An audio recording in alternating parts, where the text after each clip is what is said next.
Hey,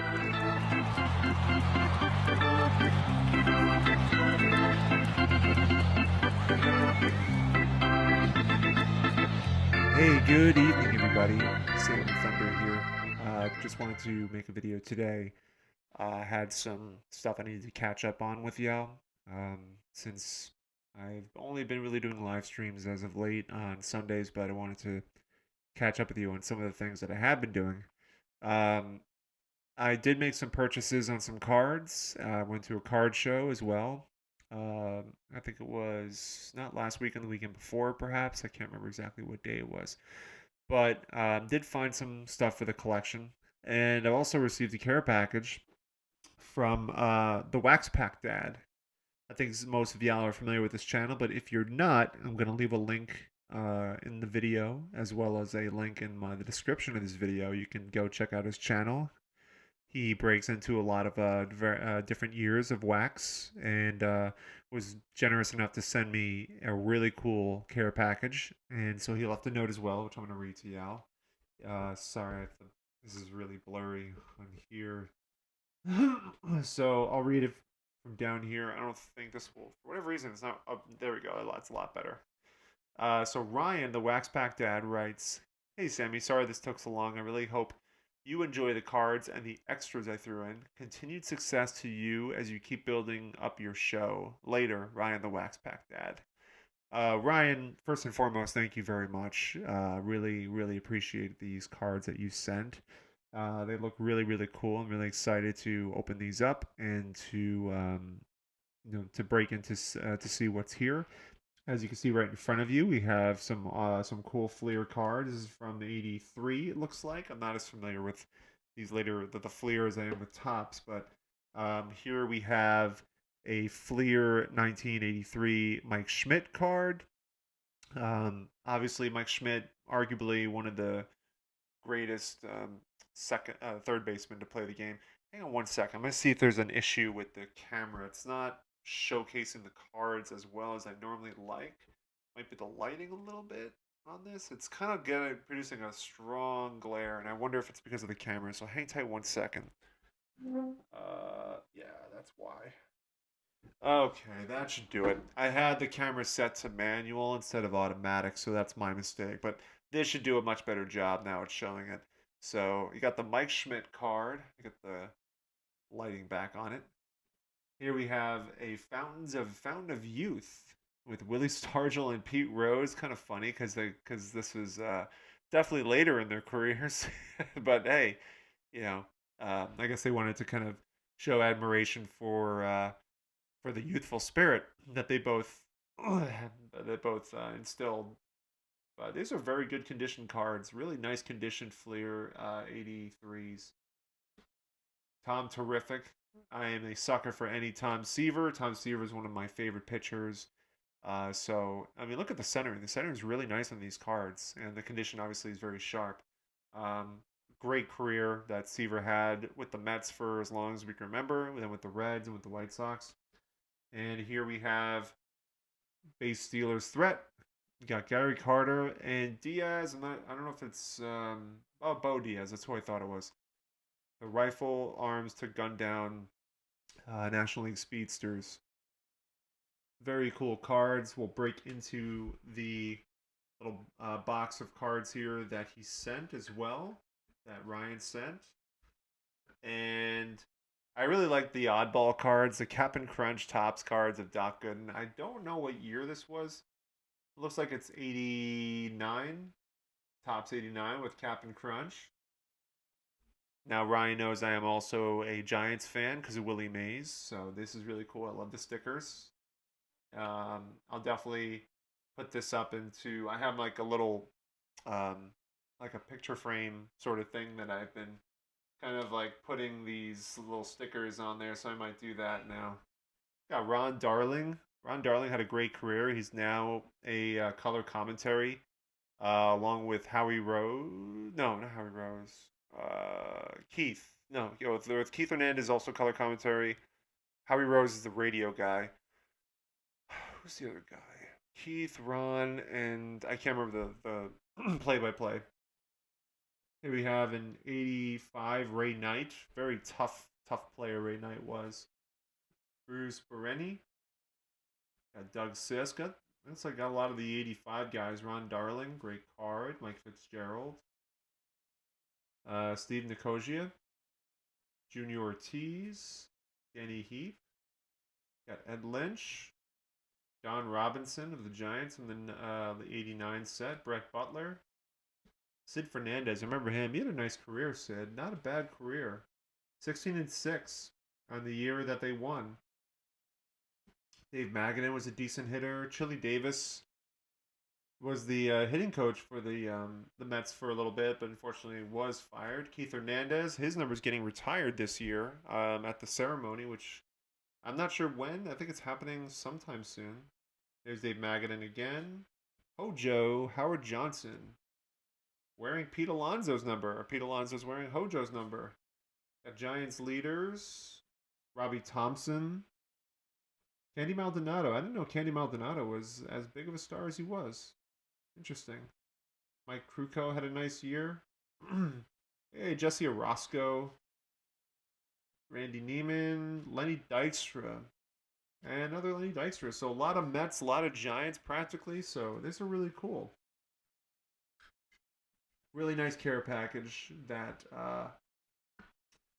Ryan sent out. So again, Ryan, the Wax Pack Dad, check out his channel. I will leave the link in the description so you can check that out. Thank you so much, brother. I appreciate it, man. I mean, this is what makes the card community or the community as thriving as it is, man. I mean, we want to be able to share with each other and exchange some cool cards. So thank you again, man. Really, your generosity is just super generous. So thank you very much.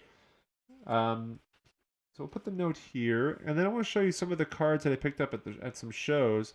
I made the mistake of going to a show in New York City. It's apparently the only show that I know that goes on in Manhattan, and you know, it had great promise to it. It had a lot of good vendors, but a lot of the stuff was just so overpriced. I mean, the stuff that I purchased, these cards here that I purchased I got good deals on, good value, good. But a lot of the other stuff was just really way overpriced. And then the admission price, and I feel silly mentioning this, but you know, I'll mention it. I paid $20 to get into this show, and I feel like that was way too much, and it turned out not to be a great show. I mean, even the biggest shows, like the National, I think costed me $25. And I expect that because there's going to be 400 plus vendors there. This show in Manhattan, there's maybe, I don't know, maybe 100, maybe a little less than that, 75. And not trying to knock what they had or anything, you know, the vendors, but the price for admission I thought was way too much. $10 I thought would be appropriate because even like the JPS shows, which are, you know, like getting onto a national level, I mean, or like a regional level, because they cover a lot of the greater New York City area, New Jersey, Connecticut, they're well known, and they only charge $10. And they usually have more than 100 vendors. So paying $20, I felt like it was mandatory that I walk away with something. So I wanted to make sure I purchased something. Otherwise, I window shopped for $20. So first big purchase was this, I always forget the year, 1979 or 78 Julius Irving card. This is a pretty well-known card. And this one had a sticker for $10. And I asked for $5 just to see if they would go for it. And they did. So I asked for $5. I got this for $5. And it's a nice Julius Irving card. I've been purchasing more and more vintage Julius Irving cards recently. And I thought this is a really cool one. I love the look of him taking a shot here. There's a lot going on. You got his profile picture here, first team All-Star, 76ers graphics, just a lot going on. This is a very busy looking card, and for $5, I definitely thought it was a win. And then there's a guy who had like a Fleer 86 entire book, and I didn't think he was going to break this up, but he did end up breaking it up. And he had 2 Larry Bird cards, and this was the better condition of the 2. I paid $50 for this card, which I thought was a steal. Um, so I decided to go with, yeah, I mean, I was shocked. I was going through the binder that he had of all the Fleer cards, and inside was the Michael Jordan. He had a Michael Jordan in the binder. And I'm thinking, there's no way this is real, because there's no way Michael Jordan is real. He wouldn't leave that in the binder. I was perplexed, but I mean I was amazed at the same time because I'm looking at this thing, I'm like, how could you leave this in the binder? This is the most prestigious basketball card that exists. It's like the Mickey Mantle, and like from 1952, and you're leaving it in a binder. And but it was in pristine condition. I can't argue that. As with this bird card, and so pretty amazing. I think he was trying to get someone to buy the entire binder. I don't know what he was asking. I think he was asking like, I don't know, close to $100,000, if that, maybe even more. I don't know, something substantial. Finally, I just wanted to finish it off with some mail that I received. Some back when I went to a show in November or December, I think it was. I went to a show in Tarrytown, New York. It was one of those JPS shows, regional shows that had a lot of vendors. And one of the vendors, I purchased a Bill Russell card. I recently sent that into SGC, and it came back as a 2. It had that crease. I don't know if y'all remember. Anyway, I reached out to the guy again, and I paid about 140 bucks shipped for these 3 cards. One includes this is a 1961 Fleer. Frank Ramsey is on guard. Got a Tommy Heinsohn in action card, goes up for a shot. And then I got the Frank Ramsey base card.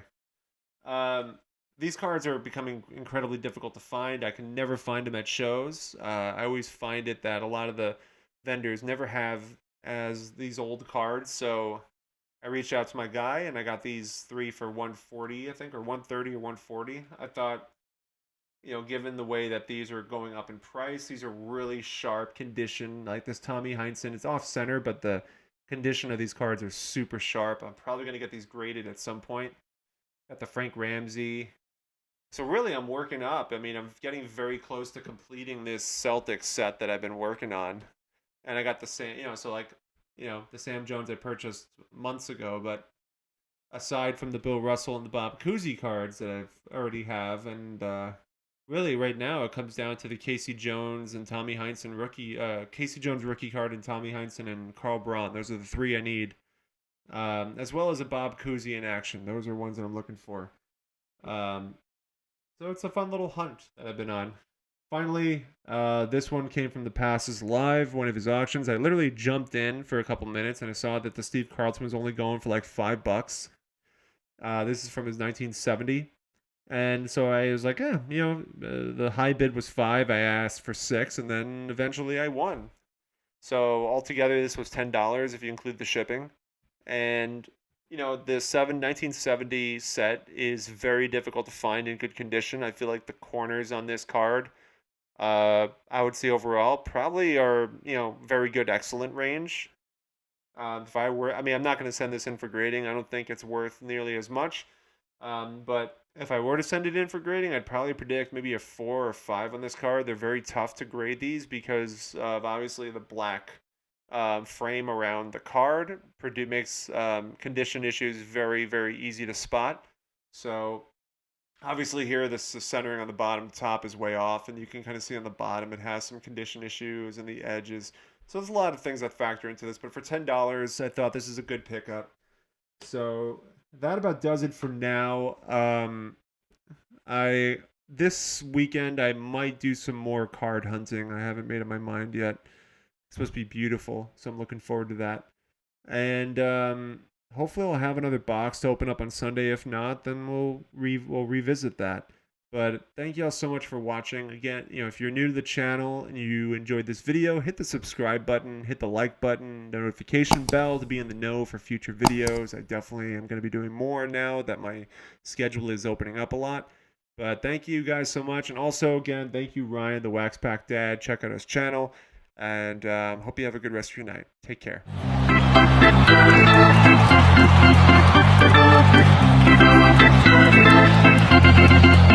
Thank you.